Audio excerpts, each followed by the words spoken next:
Hello and welcome. I'm McFluffin, aka Lone Star McFluffin on Twitch, and this is part one of a two-part beginner's guide for Last Epoch. In this series, I will cover the basics that you'll need to know in order to get the most out of your character and really experience all there is that Last Epoch has to offer. But before we begin, it is important to note that as of the making of this video, Last Epoch is in early beta. That means that many of the features and mechanics that I am covering here are subject to change. So if you're watching this video months after it was made, it may be the case that what I say here isn't completely up to date.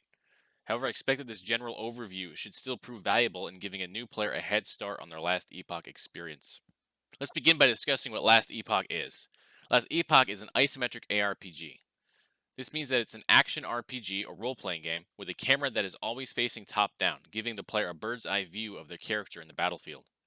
If you've ever played games like Diablo, Path of Exile, Grim Dawn, or Torchlight, then you should be familiar with this style of game. At character creation, players will be able to choose from several classes. These classes gain access to unique skills and skill trees that allow the player to customize their character in various ways. Players can choose to use up to 5 skills at a time by placing them on their hotbar and then using the corresponding button to use that skill. The majority of the game centers around killing various enemies throughout the game while also completing quests and other kinds of content that the game provides. Currently, the game offers 5 chapters of story content and 2 endgame systems, which are the Monolith of Fate and the Arena. You can also choose from any or all of 3 different challenge modes: Solo, Hardcore, and Masochist. In Solo mode, your character does not share gold, items, or crafting materials with any of your characters. In Hardcore mode, your player will become unplayable if they die, and in Masochist mode, players take much more damage while dealing much less. Note that few players play in Masochist mode as the regular game mode is already quite challenging. There are 2 kinds of resources that a player needs to manage in order to be effective in Last Epoch: health and mana. Health is pretty simple. You have a health bar, the red globe on the left side of your hotbar, which will decrease as the player takes damage from enemies and increases through various mechanics like regen and life leech. If a player's health reaches 0, they're dead. Mana, the blue bar on the right of the hotbar, is a resource that is consumed to use a large number of skills in the game. Mana will regenerate naturally, but there are also skills and stats on gear that the player can obtain in order to affect both the regeneration rate as well as the cost of various skills.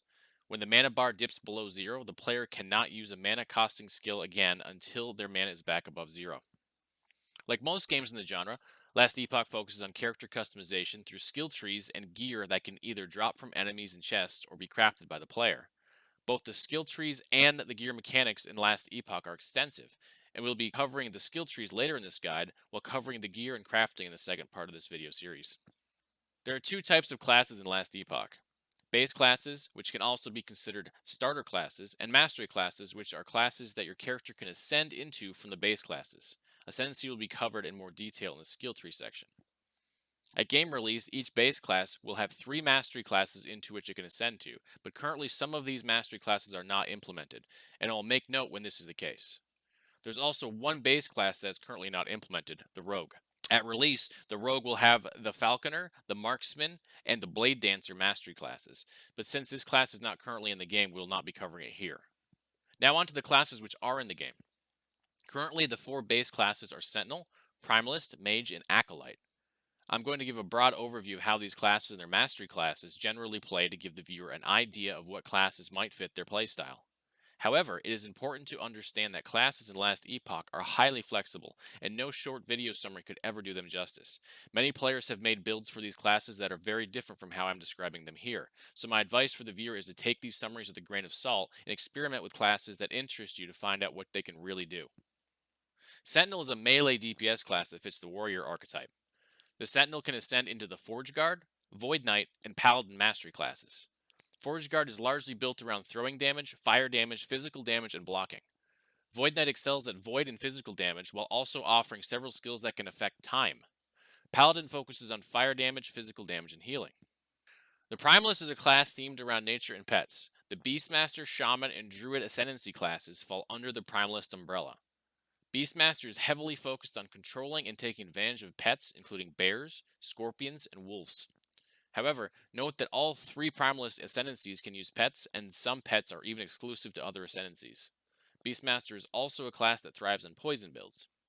The Shaman is oriented around totems, as well as lightning, cold, and physical damage. Skills like Storm Totem and Tornado are built into this class.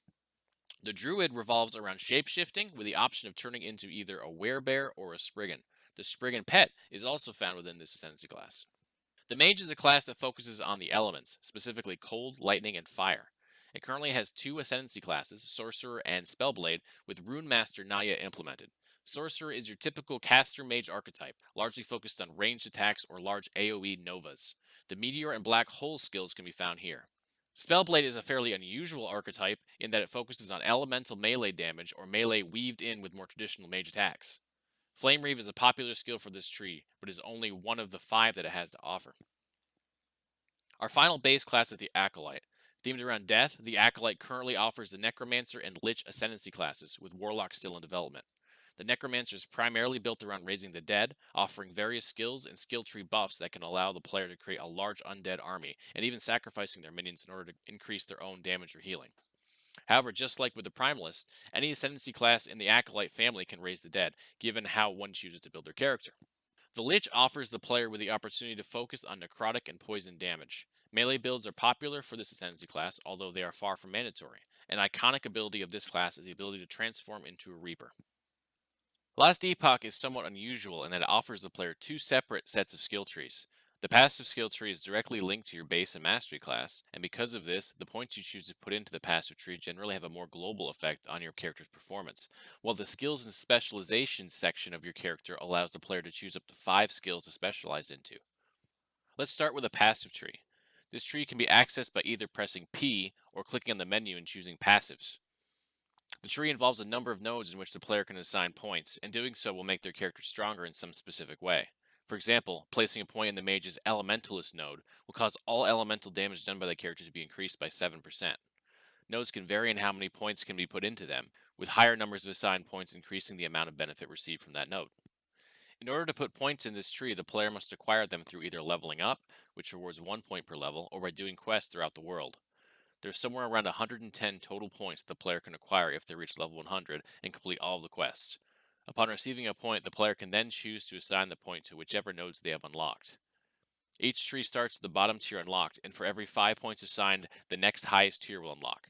Note that points can be assigned in any unlocked node, regardless of position on the tree, and it will still further the progress of unlocking the next highest node. You may also have noticed that there are multiple trees for each class. The top tree is for your base class, while the bottom 3 are for mastery classes. If a mastery class is not implemented, it will be locked. Otherwise, all mastery classes will eventually become available to the player. In order to access these mastery classes, the player must assign at least 20 points into the base class's tree. You can choose to assign more than 20 points if you wish, but this is the minimum required to begin working on your mastery classes. Should you assign 25 points into a mastery class, you will then have the option to specialize in that mastery class. Should you choose to do so, you will then gain access to the top half of that mastery class. However, you can only choose to specialize in one mastery class, as doing so will lock you out of the top half of all the other mastery classes. Note, however, that you will still have access to the bottom half of all available mastery classes. There is one more thing we need to cover with the passive skill tree. You will notice that the far right of each passive skill tree has a number of pictures with keyholes on them. These correspond to a particular skill that can only be unlocked by assigning the appropriate number of points into that skill tree. For example, if I wanted to unlock the Spellblade ability Flame Reave, then I would have to assign 5 points into the Spellblade Mastery class. While this is a pretty trivial investment, other skills, like Innervate, require a much greater contribution of points to unlock. Keep this in mind when you are planning out your build. The other sets of skill trees available to the player are found in the Skills and Specializations tab. You can access this tab by either pressing S or clicking on the menu and choosing Skills. Here, players can choose to specialize in up to 5 skills. Doing so will unlock a skill tree for each skill. Each tree has its own set of skills that can be assigned to it, but these trees must also be leveled up, and each skill that the player chooses to specialize into levels up independently from the other skills. These trees can have a maximum of 20 points invested into them, yet there are far more than 20 places to put your points, so planning out ahead of time is highly encouraged. Some nodes in the tree can change a skill's behavior drastically, with some examples being completely changing the damage type, increasing the effective radius of the ability, or reducing the damage of an ability while also eliminating its cooldown. But this is just a small fraction of the ways in which you can change how a skill works, so getting to know a skill tree before you invest in it will often help prevent the potential for a future headache when a node might otherwise change an ability in an unexpected and undesired way. Our final topic for this video involves respecking. If you are unaware of the term, it means resetting the skill points that you have invested in your character in order to put them elsewhere. There are a lot of reasons why a player may want to respec, including underperforming damage, or maybe a character that is too squishy and therefore needs more defenses. A player may also need to respec a skill that they have specialized in for similar reasons, or maybe a different reason altogether. The respecking system for the two sets of skill trees work very differently.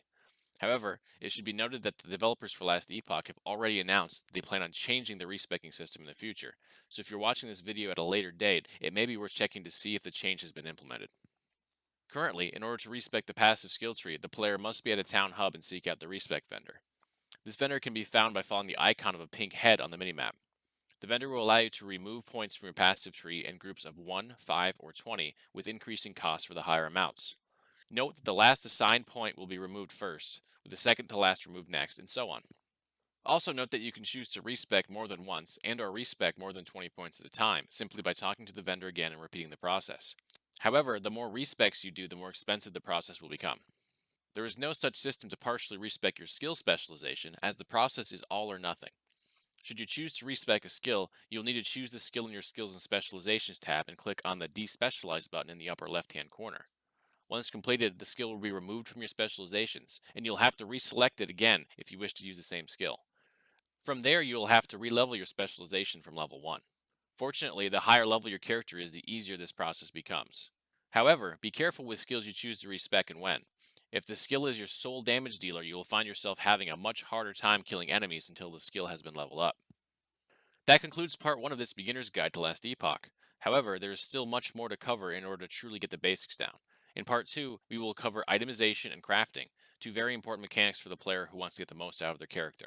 Thank you for watching, and if you like this video, please give me a like and subscribe. It helps tremendously with a fledgling channel like mine. Also, if you have any questions, suggestions, or anything else you'd like to discuss, you can comment below and I'll be sure to get back to you. We would also love to have you hang out with our growing community on Twitch. I'm happy to answer questions there as well, especially if you are looking for a more detailed explanation that a discussion would be better served to offer. I can be found there 6 days a week, and you can find the link to the channel below. Have a great time at Last Epoch, and see you soon.